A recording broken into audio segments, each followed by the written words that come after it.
This is the Power Producers Podcast, where we are refining and redefining the sales game.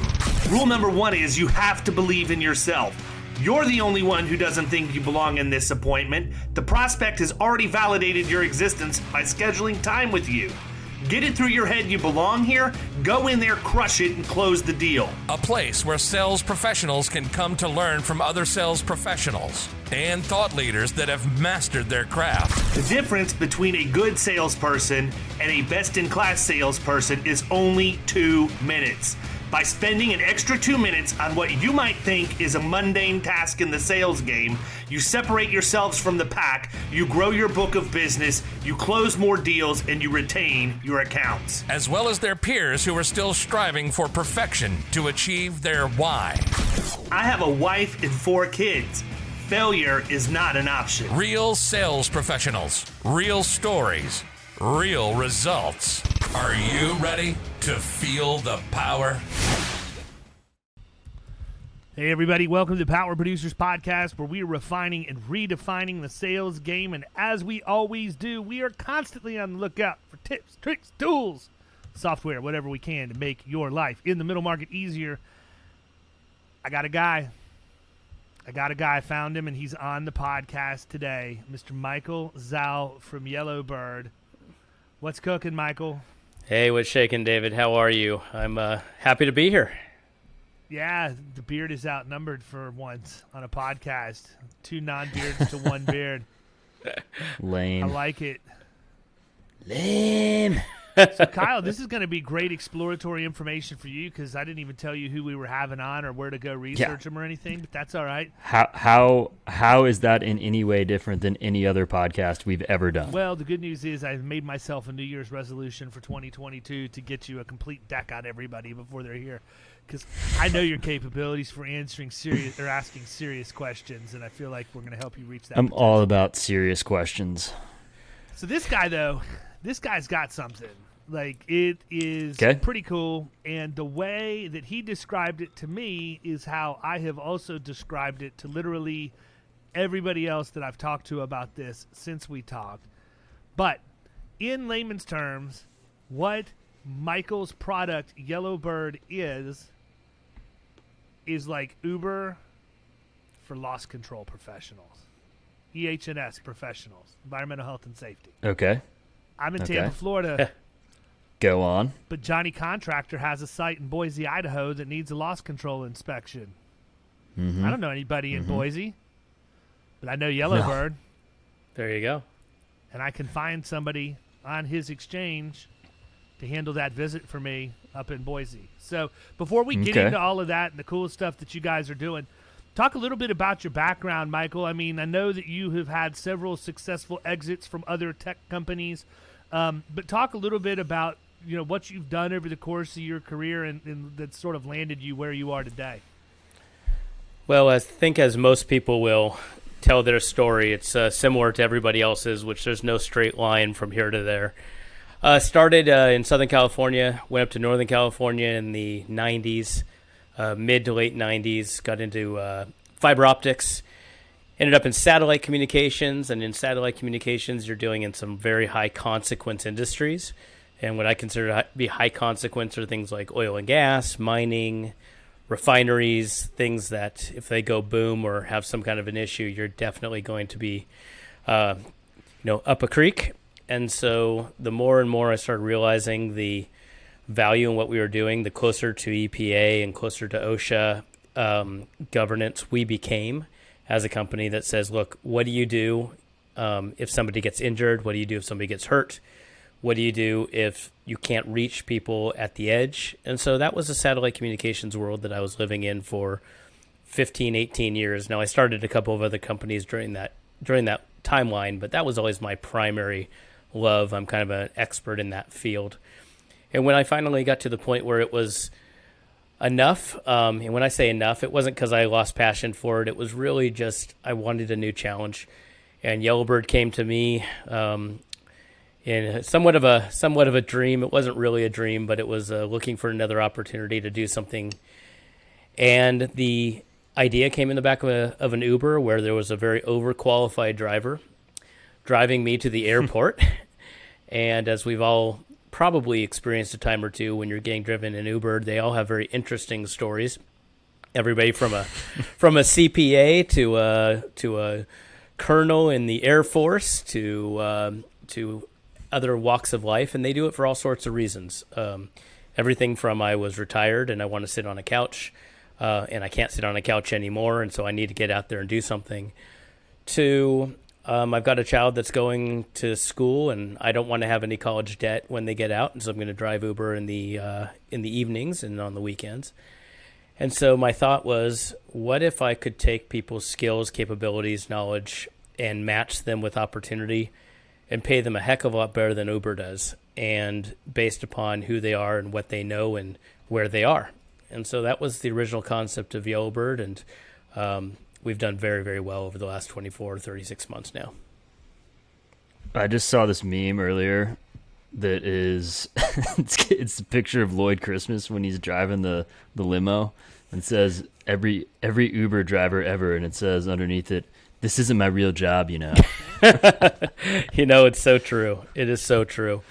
Now, I want to what I hope to do is be able to keep people engaged for a lot longer in their careers, so we don't lose people. Because, you know, I know, David, you reference loss control, but the reality is that environmental health and safety, you've got all of these expertise and nuances of people's backgrounds, and the bare minimum is to be a loss control expert.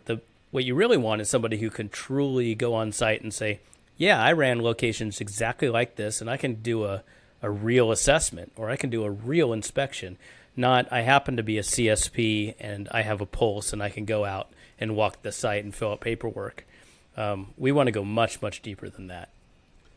Well, I think that's the value to the agency, man. Like, look, there's some of you out there that are listening to this that are going to get pissed off as soon as I say this, and I'm sorry for that, but I hate to be the one to give you the bad news. The best loss control people, the best environmental health and safety people out there are not going to come work for your agency, or mine for that matter. We can't afford to pay them what they can make in the open market as consultants. So if you're really wanting to deliver best-in-class service to your clients, quit trying to hire this stuff in-house. It doesn't make sense, right?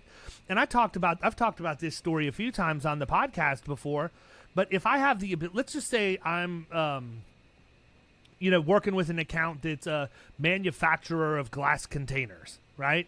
For all practical purposes, I could probably have a general loss control visit done, or I could have a general ergonomic study done, or I could have an industrial hygienist come in and do an audit or whatever else.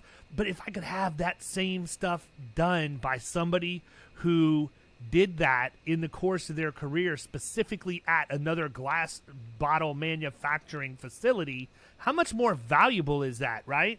And I mean, I think this is some of the same thing that we run into with our carrier partners, in that they have in-house loss control. One of the benefits of that is those people have seen like literally anything and everything. One of the downfalls of that is that those people have seen like literally anything and everything. They can't really go deep into one thing, and many times because they lack that expertise, they become box checkers on a safety checklist, and that's not really delivering value to anybody. I want somebody who has sat in the chair of the position that company probably needs, because that's the other thing. Specific to the middle market, specific to our audience, we're talking about companies that are big but not big enough, right? They're big enough that they need, they're big in that they have challenges around safety and health, risk management, all of that stuff, but they're not big enough that they can afford to bring that in. And so many times they're defaulting to doing nothing, or to try and have the human resources person or some other jack of all trades in the organization wear those hats, or they're going to rely on carrier resources, or they're going to hope or rely on advice from their insurance agent. And guess what? Mm-hmm. Most insurance agents don't have much advice outside of insurance. The ones that are listening to this podcast do, because they're more forward-thinking and they're looking at total cost of risk and all of that other stuff. But the truth is, most agents out there aren't providing that kind of value. They're not solving problems. They're selling policies. Why? Because that's how they get paid. It's true. But even with that being said, like, we're not going to be an expert on every single different type of business that's out there. Like, we can't handle all that. We can have general, like you said. You go and point out, like, the stuff that's low hanging fruit and the things that can kind of apply that you can just see walking through the factory or workshop or warehouse or whatever. But you're not going to be specialized enough in every single industry to where you can point things out that someone who has worked in that industry before is going to pick up on. Yeah, no, and I mean, I think that's part of what it is, right? This goes back to the discussion that I have periodically about the difference between functional risk management and tactical risk management, right? So my definition of functional risk management is, what can we as agents do? What can we notice? What can we see? What, all of this stuff, right? And how does that fit into everything that we're doing? That's functional. That's stuff that Kyle and I are smart enough to figure out. We can notice things walking around. It's the exit sign, the emergency exit sign that's not lit. Guards the on guards drills and anybody that stupid stuff. Anybody that's not stupid stuff, but like obvious things. Right. But then there's tactical risk management, right? And that gets into the whole other thing, and that's where you have to be able to understand that. Now, look, functionally, there's a lot of things I can do. That doesn't make me best in class at them. Tactically, there's a much smaller list of things that I'm exceptional at. I think we're all the same as far as that goes. And so I think that where Yellowbird fits in, from my opinion, is you take the functional and you make it tactical, right? You take the guy like me that says, I see this, this, and this. Let's really go deep. Let's figure out what's really going on here. And I mean, right now, I shouldn't say right now, but to this point, that problem's been solved. How? You got to go figure out where to find these people. You have to research them. You have to hunt them down. Then you have to hope they have availability and are able to work with you. And that poses a problem because at some point you're going to run out of opportunities or time. Right? Well, the challenge is, I'm sorry, I didn't mean to cut you off, David. No, go ahead. You're good. Yeah. So the challenge is that I think all salespeople, relationship management people, folks who are trying to build deep relationships say the same thing. I want to be your trusted advisor. I want to be your go-to person. I want to be here for you. And then they get a phone call from one of their clients and they say, hey, I just had an incident, or I was just an OSHA letter showed up. What do I do? And the trusted advisor and the insurance agent says, oh, well, we definitely want to help you with that. And then they start thinking, how the heck am I going to help you with that? Like, because they want to. If they're a good relationship builder and they're there for their client, they're going to do their darndest to help them. But they have limited resources in their own right. And so one of the things that we've been trying to do is get out there and build relationships with leading brokers and say, we are here as a on-demand resource as well, not just for loss control assessments, but also on ongoing services in the long game. Somebody says to you, hey, I'd like to do a mock OSHA inspection, not a real OSHA inspection, a mock OSHA inspection, so that the things that pop up here, you can actually give me some resources to help me rectify these things so that next year when I go for a rebid, I'm actually feeling better about where I am from a loss control and risk perspective. And so that's our long-term vision, is that we can have these deep relationships, that we can be on-demand availability of. It's not going to be the same person that does your chemical resources. Let's just say you have a warehouse, a glass manufacturer, as you used, and you have all this chemicals on these barrels that may or may not be sitting on the ground and maybe need spill pallets and some other things that they require in the chemical management side. But you also have maybe an electrical issue over here to the right. Unlikely that's the same person that needs to be there to rectify both of those, or at least even identify both of those. So that's one of the things that we're trying to get deeper into in these relationships, is how do we serve the broker community and their relationships to assist in being just an on-demand resource. And I think we've got something really special here to do that. Yeah. So what's been the biggest adoption? Like, what's the most popular thing people are using the app for right now? Two things. One, loss control surveys, the old adage that time kills deals. So we can actually do loss control surveys much more rapidly than any of the traditional ways of doing it, whether it be a carrier sending somebody out or whether it be the broker sending out a resource. We, generally speaking, can send people out much more rapidly. So the loss control surveys, or loss control audits, as they call them sometimes, loss engineering, they all have basically a similar name for the same function, which is send one of the Yellowbird people out to go walk through, look at it with a discerning eye, and come back with an accurate loss control assessment. That's the number one thing. The second thing that we've been really, really popular on is actually training, where they're getting calls from people saying, hey, I was told I need a forklift training or fall protection training in construction, or I need an OSHA 10 or OSHA 30 trainings.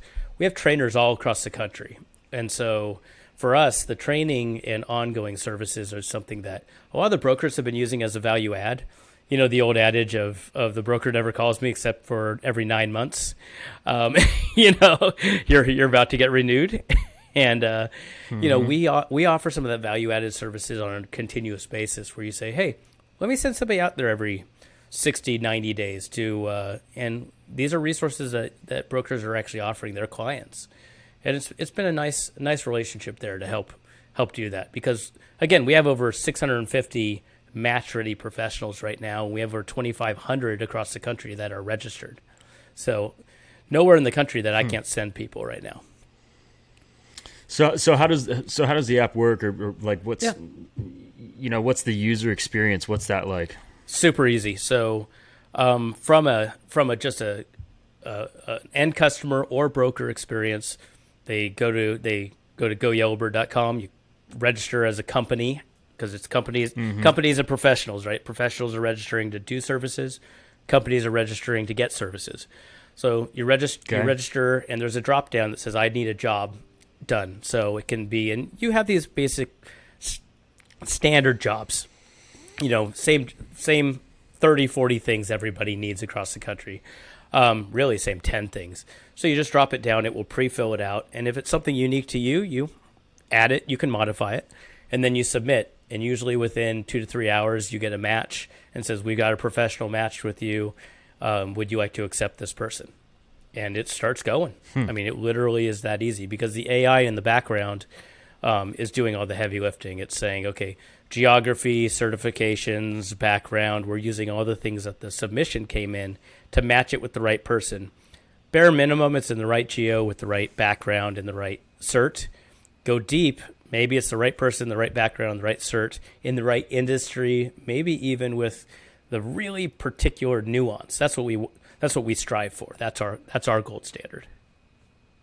That's interesting. So can people search by that particular nuance, or is it more so you just kind of put in your general info and fill in what you're looking for and hope that it lines up, or can you get really granular with it? You can get super granular with it, but you can't search through our database for people. The system will feed you the system will feed you the person.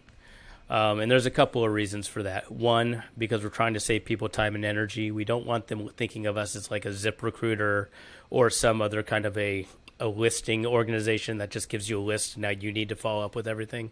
We do it all. So when the person gets matched, this person has insurance. This person has is available at your location when you said you needed it. They have the right background, all this stuff. So we're literally feeding it to you on a tray rather than saying, here's your 40 people that match. Now start calling them. And it's like, well, why do I need you to do that? I have my own Rolodex of people I could call. So our ambition is actually to feed it to you on a platter. Nice. Yeah. It's working well. So talk about, I don't want to have you spill all your candy in the lobby, as my good friend Scott Howell says on the Insurance Guys podcast all the time. But the $1 million question is always going to be, how do people pay for this? What's the cost? Is it more expensive for me to have the convenience or whatever else? And I mean, let's talk through that a little bit, because I think that there's a lot of things that we can bring up around all of that that'll probably help people get through processing what you're actually doing. No, it's a great question, and it's an appropriate question. It's one that most people don't ask, and I'm glad you did, David. So, the worst answer in the world. Depends. No, but really, I mean, it really does. So let me give you a scenario. Somebody's doing loss controls at 17, 20 different sites. And in most circumstances, when you're trying to do that kind of thing, there's going to be 5 or 6 or 10 that are just money losers. You just know it. And you're like, well, I guess if it all works out in the wash, and we're going to try and take care of the customer, and so we're going to lose money on some of these. We try to avoid that at all costs. We try to make sure that every single transaction is profitable for our partner and profitable for the company. And the way we do that is we have the right people in the right geography, very little travel, very little logistical, and able to do it quickly.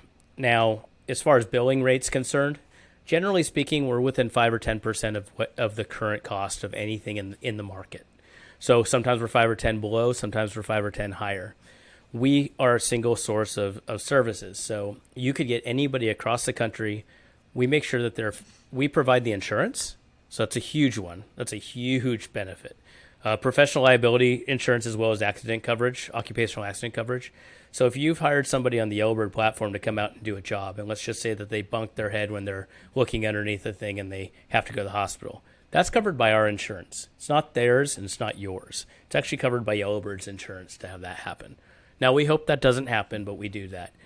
The most important aspect of this is the speed and nimbleness. So the way it works is basically we send somebody out, we have it go, the customer approves the job, we pay the professional within 48 hours, because that's one of the reasons that they go with us, is because we pay them very, very rapidly, and then we invoice the broker or the end customer, depending on who's actually hired us. From a cost perspective, we're much more efficient, so it takes a fraction of the time to do the reconciliation. Generally speaking, it takes low to no interface from the broker or the end customer. We're handling all of that. We actually do all the logistics. And so everything being equal, it's still a better deal for the broker and the end customer. But I will say that if you have a loss control professional that's on your payroll in the same town with the same background, and you already have a sunk cost on that individual, maybe it makes sense for you to use your individual. But in most circumstances, you don't have that perfect fit. You're kind of squinting and trying to make it work. Now, our ambition is never to become a replacement for your full-time employees. My ambition is to become, your employees become air traffic control, and our people are the ones doing the work. So now you're like, okay, well, I know what I need. I know what the forms need to look like. I know. So you're doing QC, you're doing quality control, you're facilitating all these moving parts, but using Yellowbird professionals wherever they are on demand when they're needed. So here's the thing, because a lot of people don't realize that they really should be providing some of this service on the agency side. We rely on the resources that we have access to from the carrier because why? Well, we don't have to pay for them, right? They're free, and an agent would much rather have something for free versus something that could be paid for. However, and I mean absolutely no disrespect to the carrier loss control people, because there are plenty of good ones out there. But it goes back to what I said before. You can't be an expert in everything. And there is a value to being able to find the exact correct resource for what you need, right? Now, there are times in the sales process where you can use loss control as posturing, period, right? Sure. Make yourself look good. Bring somebody in here with a clipboard and a pencil and a lot of questions, and it's going to look like we're really diving deep. That's great. That is posturing. That's not effective, in terms of driving change in the organization. Then you can bring the people in, like the people that I use from Risk Logic, John Durante's company out of New Jersey. My God, these people are ex-FM Global property manager or property engineers. Mm-hmm. You bring them in, I have never wanted to leave a loss control visit so bad in my life, right? That's how I knew it was a good one. Is because as a producer, I'm in here, and because it's just uncomfortable, or dude, what? This is back in the day. This is going back in the day. I wrote the PNC for a large furniture chain here in Tampa, and we did a loss control on the distribution center over in Pinellas Park. 9 hours. 9 hours. We were on the roof looking at the turbines on the roof. These guys went all the way down to what type of caulking was in the window joints. And, it's just like, holy crap. And what that told me was these are exactly the right guys to have here. Like, if I hate to be so, shallow in my assessment process, But if I, as a producer, am bored by their existence, that tells me I have the right people there, right?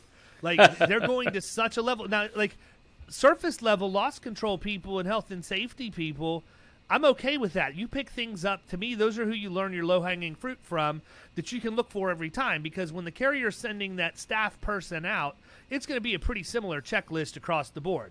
You know they're going to look for certain policies and procedures. You know they're going to look for certain clues in physical appearance of structures and everything else. When you're ready to really take this thing to another level, like you've got something that's got a couple $100 million in property values, and the underwriter is giving you some, pushback, and they want to take rate, no matter how small it is. When you have values that are that high, it's going to drive premium up. It's worth the investment, people. This is not an expense. This is an investment into you winning that account or you retaining that account for the foreseeable future, and it's a great way for you to take and use that dedicated resource for the thing that you need to be laser focused on, augment that with the functional risk management and things you can do in your agency, plus what the carrier has, create a systematized plan that includes everybody, so you all are not not duplicating efforts in different places, and you have a much more well-rounded risk management approach for how you're going to drive down total cost of risk on those accounts moving forward. And so it is an investment. It's an investment to have an account for year after year after year.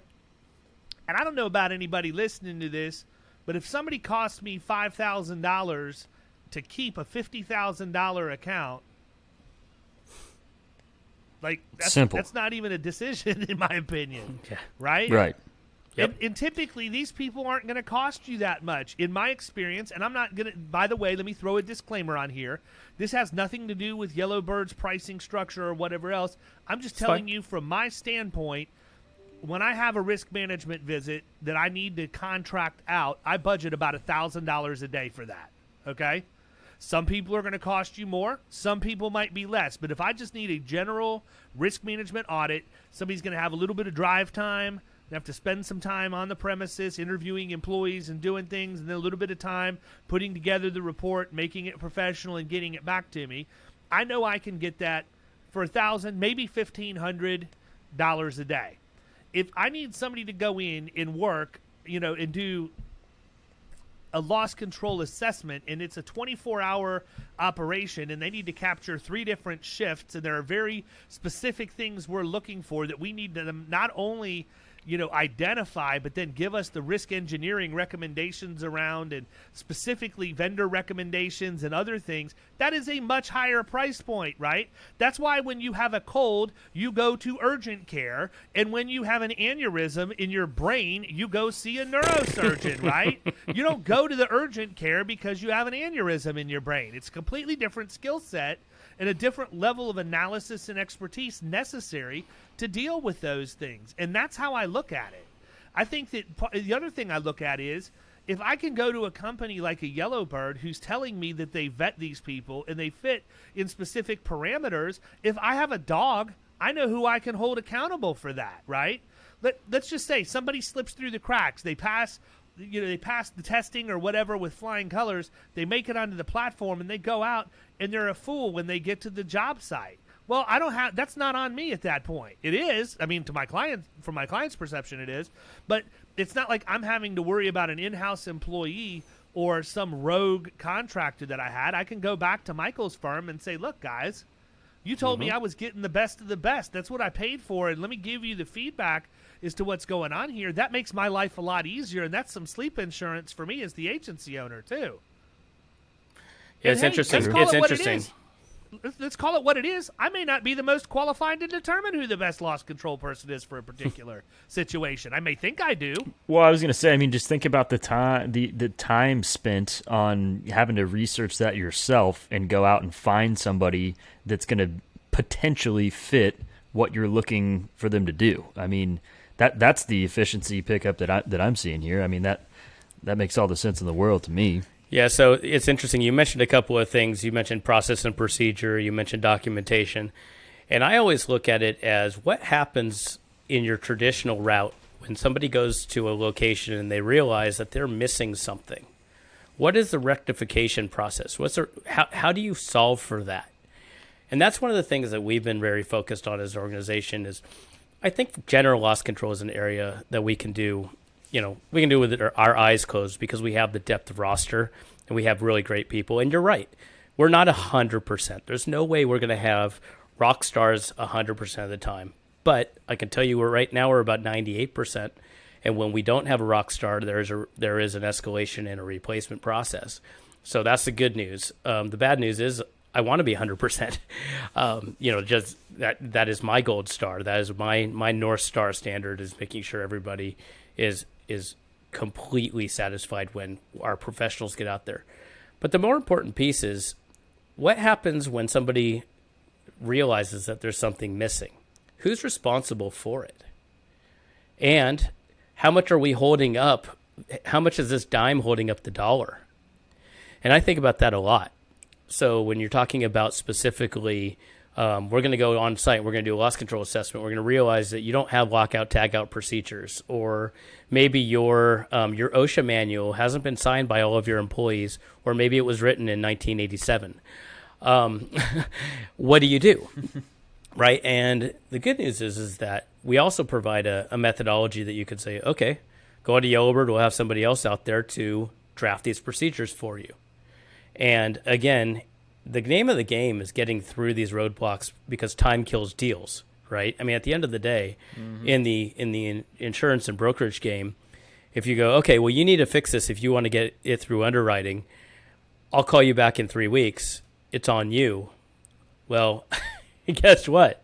A lot of them go, I'll get to that when I get to that. And they move on. Or they go and try and find somebody else that might be able to push it through without being addressed. Either way, it's a bad policy. Mm-hmm. What's been the biggest challenge so far? Folks are used to doing it the way they've always done it. It's a rinse and repeat industry. And it's like, oh, no, we have a safety guy. Or I've always used Joe. Joe's great. No, I got Joe. I was like, well, what's Joe's background? I don't know. I've worked with him for 25 years. Joe's awesome. Well, what happens when Joe can't do the job? Well, Joe's got people. Well, who are Joe's people? Well, Joe worries about that. He knows what we're looking for. And so our biggest challenge is getting people comfortable with the fact that you don't have to have Joe's cell phone number and get a Christmas card from Joe every year to feel as though you've got coverage in your risk and safety side of the house. So we're trying to shift people's mindsets. The other challenge that we have, candidly, is our professionals making sure that they understand expectations. And so we've been very successful onboarding our professionals, but it takes us almost a month right now to get our professionals completely onboarded. So those 650 people that we have ready to work right now has taken us a lot of hours to get them completely onboarded, background checked, insured. We actually do a federal and state background check. So you also can feel comfortable that the person that you're sending to a location is allowed to be near a school. They're allowed to be near, they're allowed to be in an environment that they're bottling alcohol, whatever it happens to be, right? So it's a good safeguard. But that's been our biggest challenge, is just getting the speed of the orientation, speed of the operations to be able to handle the demand. So I think that the other thing too that's interesting, and correct me if I'm wrong, because I don't remember us necessarily talking about this when we had our conversation offline last week or the week before, but can a client, like can a just a standalone company come to you and use Yellowbird, whether not going through their agent? Like, you have the ability. So listen up, people. If you're one of the cheapwads out there that doesn't want to fund this for your client, or haven't figured out that you can actually pay for this and bill it back through in a service fee arrangement or whatever, and you just want to refer your client direct to, get something figured out, they have the ability, right? You can just refer your clients over to Yellowbird and they can do it on their own. Now, I mean, I don't know how much good press you're going to get from your client if you referred them to something they have to pay for to get the answer. But yeah, I think that would have to be a very specific situation. Well, we do. It's interesting because there's a way of doing that. There's a very good way of doing that. We can. I know a lot of agents that just don't want to pay for stuff, man. Sure. And, we can always give a discount as a referral, and that's what we do. So most of our relationships, they hire us through the agent, through the broker, and they just bundle it in on the monthly billing, and that's that. And that's perfectly fine. Some groups are like, look, this is outside of our core competency. I just want you to come in and serve my client. But if you do, I want you to keep me in the mix.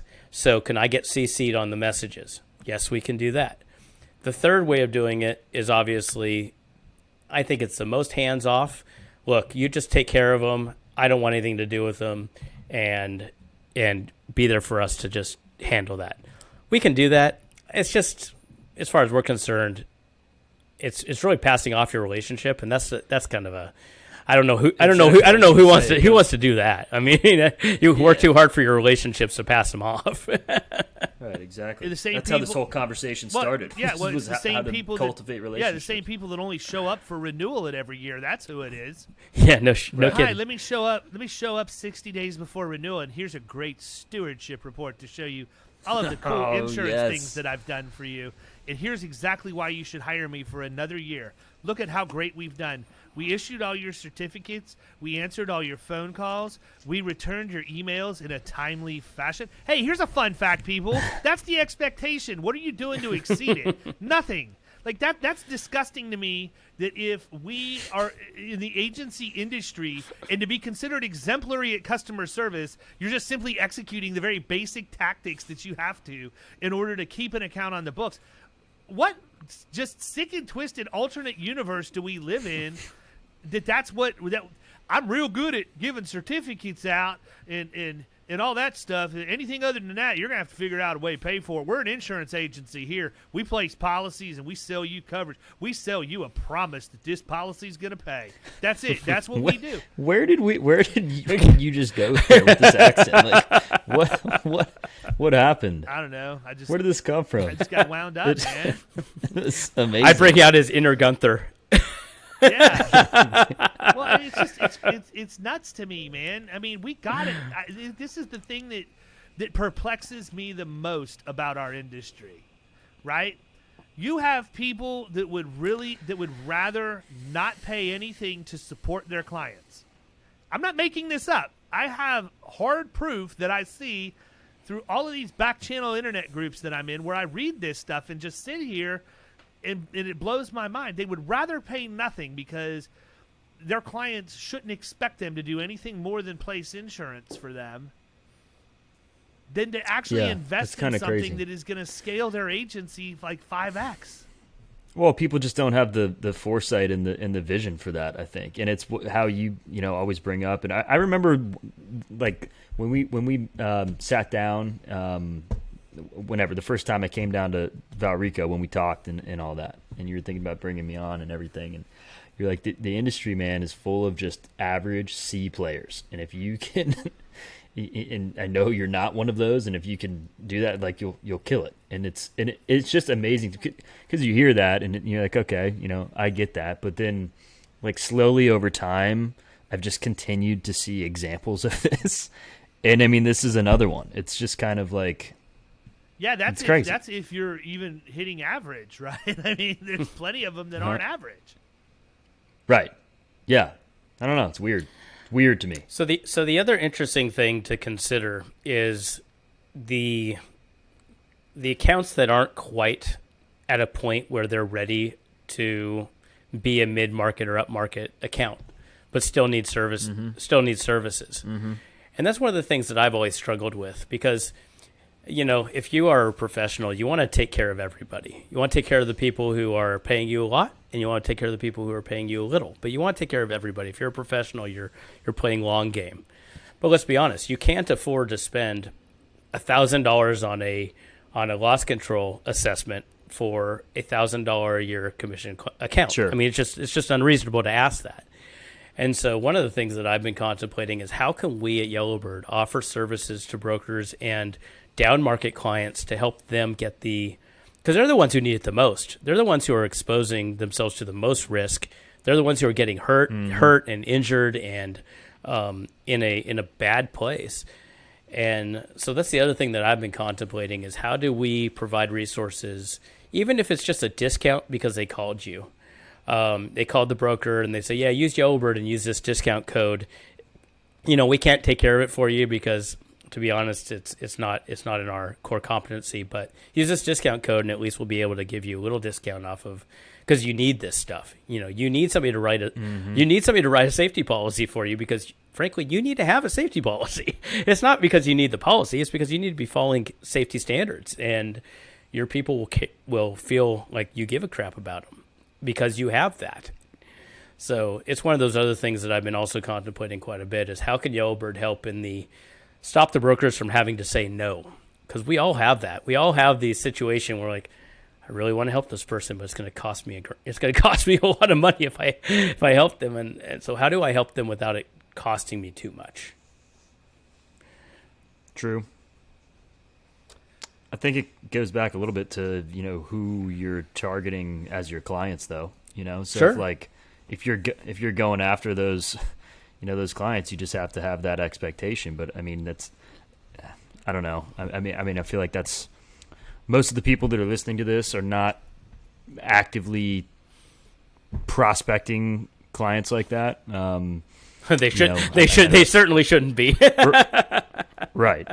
So I get that. But they get the call. But they get the phone call, right? Like that.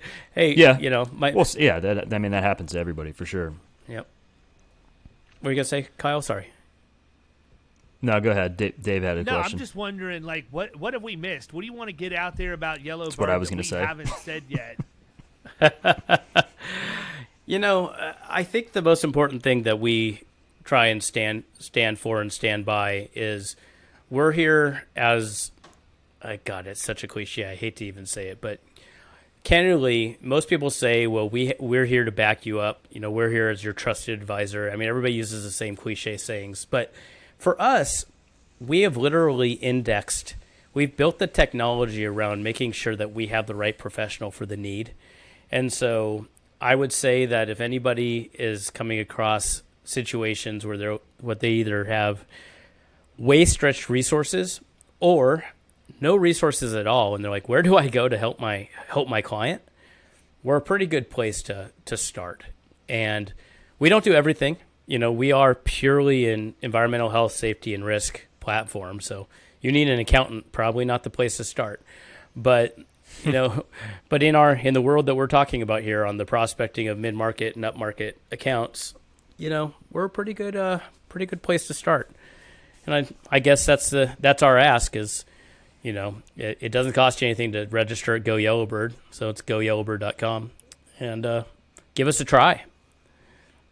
Well, I mean, that's it, man. It's usage-based. It's not like you're charging a subscription fee or anything like that, right? I mean, you hire somebody, probably actually good for you to go through the pricing model so that they understand. But, I mean, the way I look at it is if you are the Uber of EHS people, then I'm assuming that I pay you for that person and you pay them whatever you've agreed upon, and the spread is what the difference between the two.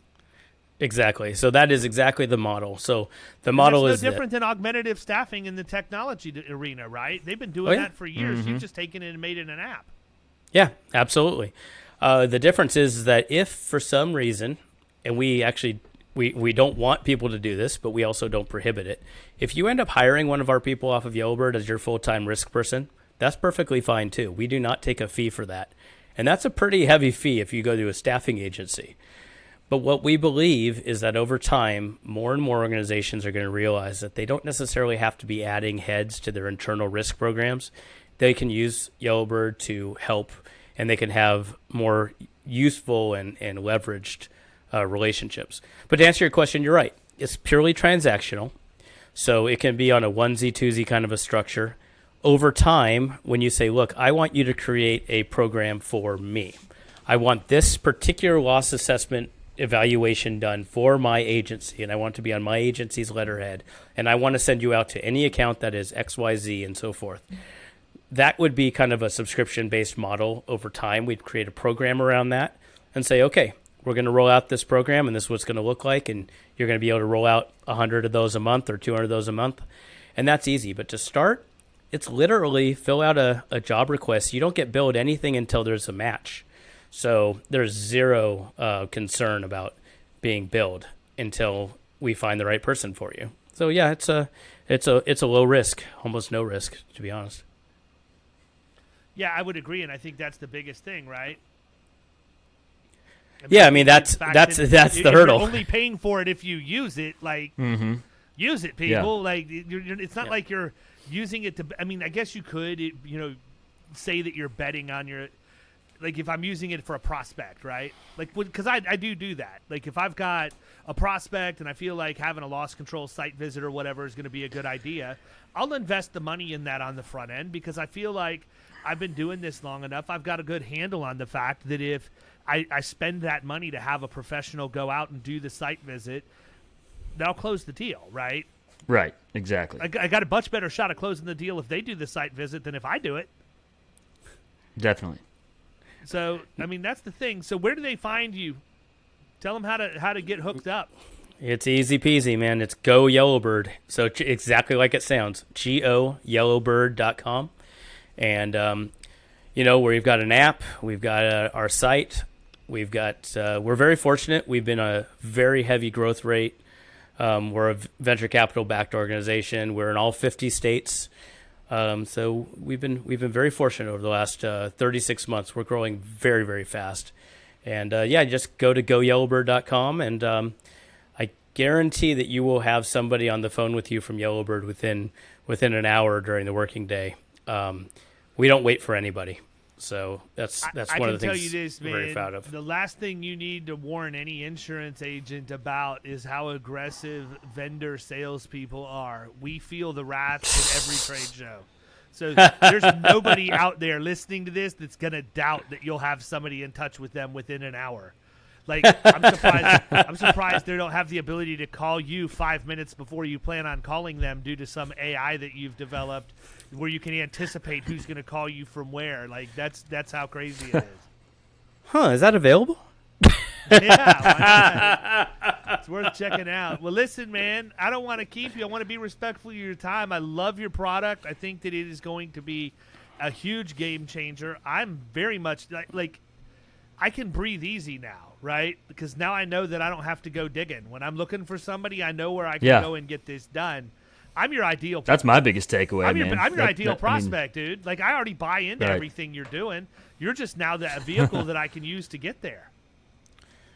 Well, great. I look forward to seeing your jobs come through. Yeah, I bet you do. There you go. I bet you do. But listen, people, go yellowbird.com. You heard Michael on Power Producers. Make sure when you reach out, you let them know where you heard about him. But this is a really, really cool app, and I think it's going to change the game for a lot of our listeners in 2022. And I'm being dead serious when I say this. I look forward to taking it out for a test drive the first time. It's coming soon. Awesome. I appreciate it. Thank you. And Kyle knows exactly which account I'm talking about. It's coming. Mm-hmm. Great. Yep. No, for sure. I mean, yeah, I totally would not want to look this stuff up on my own and just use somebody else that can put them in front of me quickly. So I love it. Yep, all right. Well, thank 100%. you. Thanks for having me. I really appreciate it. Sure thing, man. Wish you nothing but lots of success in the future. Everybody else, we'll catch you next time. See ya.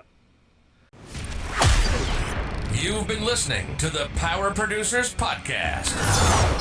You can follow Killing Commercial Insurance on Facebook and YouTube. And if you want to take your game to the next level, check out our book, The Extra 2 Minutes, and our website, killingcommercial.com.